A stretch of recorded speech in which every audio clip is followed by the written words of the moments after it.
Hello po mga ka-cute. Sa araw nito ay tuturo ko kayo paano mag-solve ng 2x2 Rubik's Cube for beginners only.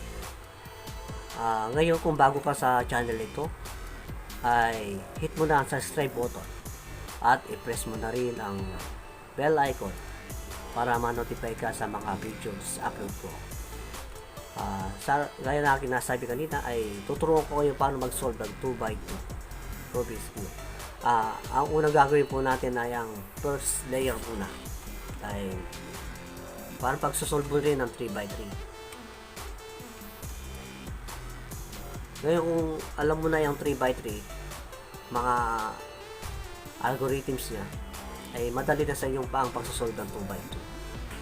Ngayon, dahil ang 2x2 wala siyang centerpiece. Hindi ka mukha ng 3x3, meron po siyang centerpiece. Kaya madali mo siyang masosolve. Ito wala po siyang centerpiece. Ngayon, ang gagawin po natin ay magtanda ka ng isang kulay. Ang napili kong kulay ay kulay puti. Magiging puti ang baba niya. Ngayon, kailangan meron na siyang correct piece. Ito, tulad ito, correct piece na ito. Kasi puti na yung baba. Ngayon, ang hanapin na lang natin ang orange tsaka white. Pwede rin yung blue at tsaka white. Ngayon, hanapin natin. Ito, pwede rin po ito. Blue tsaka white. Ayun, ang gagawin po natin, ibaba lang po ito para magkatapat. Yan. Ngayon, may pares na tayo na dalawang blue tsaka white. Ngayon, hanapin natin yung pink tsaka white. Pwede rin dito ang orange tsaka white. Kasi ano yung available na makita mo kagad. Ayan, tulad niyan. Sakto. Orange tsaka white. White, orange. Balik. Tama siya. Dito natin nilalagay. Ngayon, ang algorithm nito ay L apostrophe U apostrophe at L. Ayan. Nakatatlo na tayo. Ayan, isa na lang po ang ating hahanapin. Ito po. Sakto. Pwede rin po white at saka green. Ito, last centerpiece na lang. Last piece na lang po ito. Para makumpleto na po ang first layer.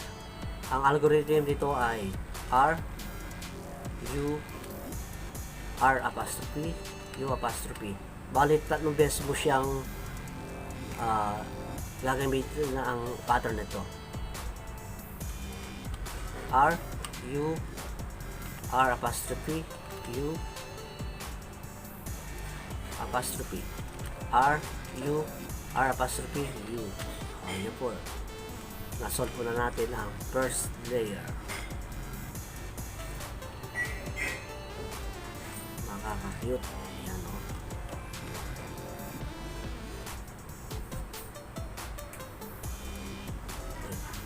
Minsan ka-cute, may counter mo rin to. Para mailagay mo rito ang piece na to. Para makumpleto na ang first layer. Ang algorithm nito ay para mapunta rito ay ang F apostrophe U apostrophe and F. Yan. Solve na po ang first layer po natin. Minsan ka-cute, may counter mo dito. Ito yung nasa kaliwa siya. Ang algorithm nito ay L apostrophe U apostrophe L at saka U. Bali, tatlong beses mo rin siyang gagawin. Ito po yan. L apostrophe U apostrophe L U. Tatlong beses po siya. Solve na po first layer.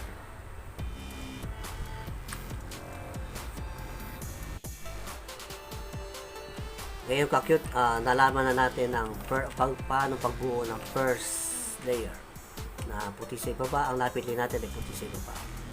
At ngayon magkakakulay na po ang mga first layer po natin. Ngayon, ang gagawin po natin sa second layer ay kailangan po ay magiging dilaw po ang nasa itaas. Para din pagsusolve rin ng 3x3 Rubik's Cube na mabubuo natin ng kulay dilaw. Ang tinatawag nila ay orient the last layer. Ngayon, magkakaroon ka ng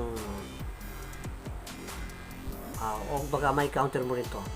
Ito ay mga 7 kaso na may counter mo pag nasolve mo na yung first layer at lilitaw din ang mga to. Ngayon, ito ang unang kasong ating isusolve. Dalawang dilaw dito at may dilaw sa gilid. Ang algorithm dito ay F U R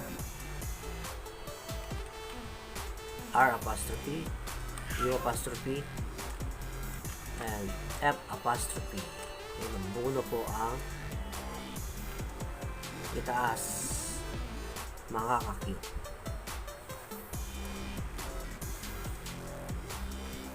Ito po ang pakalawang kaso na ma-counter mo mga ka-cute. Meron siyang dilaw dito sa gilid at dalawang dilaw sa bandang kaliwa.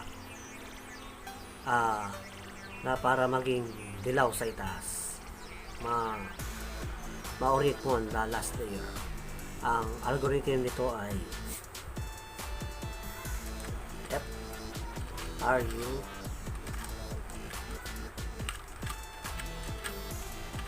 yan. Solve na po ang puro dilaw na po nasa itaas.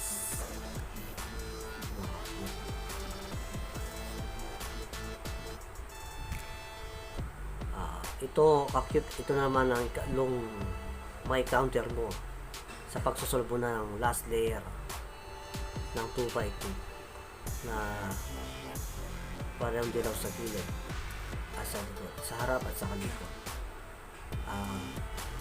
Ganito po ang pagsusolve. Dalawang R, dalawang U, isang R, dalawang U, dalawang R. Una po ang nasa itaas mga kakute. Ito ang ikalong encounter mo sa pagsusolve ng second layer.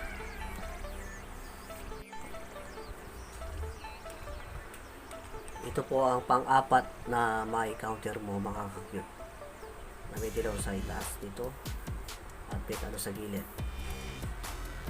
Ang algorithm nito ay R, dalawang U, R apostrophe, U apostrophe, R, U apostrophe, R apostrophe. Wala po ang nasa itaas. Ito ang pang-apat na may counter mo.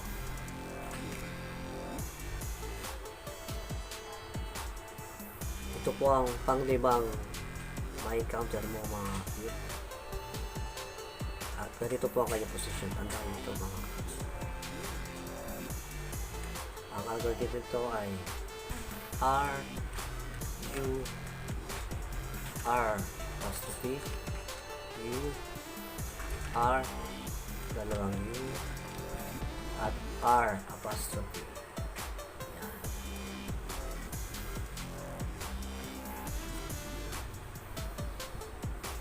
Ito po ang ating pang-anim na may counter mo mga cute.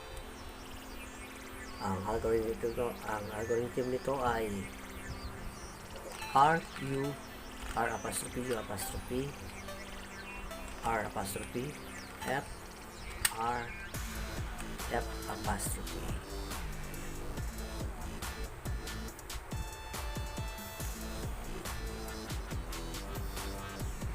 Ang last na may counter mo cute, ang pampito ay ganito po ang kanyang itsura. Dalawang dilaw sa itaas at sa gilid, sa harap at sa kanan. Ito po ang kanyang algorithm. F, R, U apostrophe, R apostrophe, U apostrophe, R, U, R apostrophe, F apostrophe. Yan po ang mga pitong may counter po pag nasolve mo na ang first layer.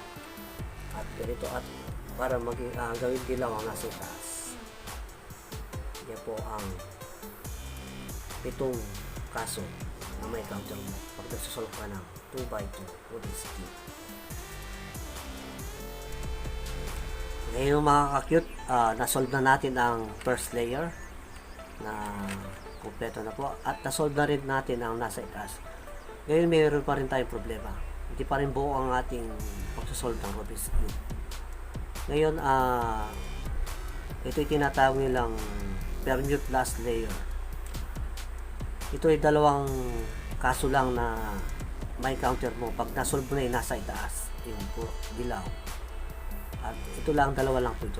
Ang una, ito ang kanyang kalalabasan. At kailangan ito mapunta doon at ito mapunta dito.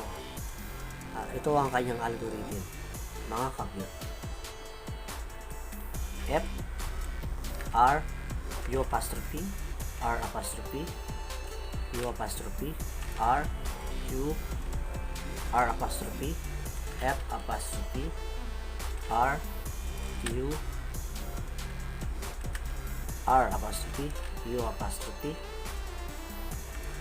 R apostrophe, F, R, and F apostrophe. Po, buo na po ang ating unang may counter, mga kakit.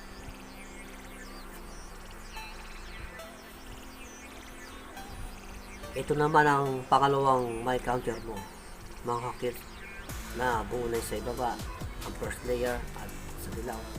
Ngayon ang algorithm nito ay dapat ito ang mapunta dito at ito naman ay mapunta sa kabila.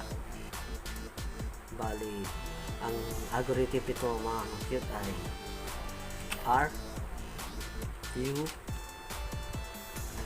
R apostrophe, U apostrophe, R apostrophe, F, dalawang R, U apostrophe, R apostrophe, U apostrophe, R, U, R apostrophe, and F apostrophe. Yan po. Buo na po ang Rubik's Cube 2x2. Yan po. Sana po may natutunan kayo kahit paano sa mga beginners po. Sa susunod na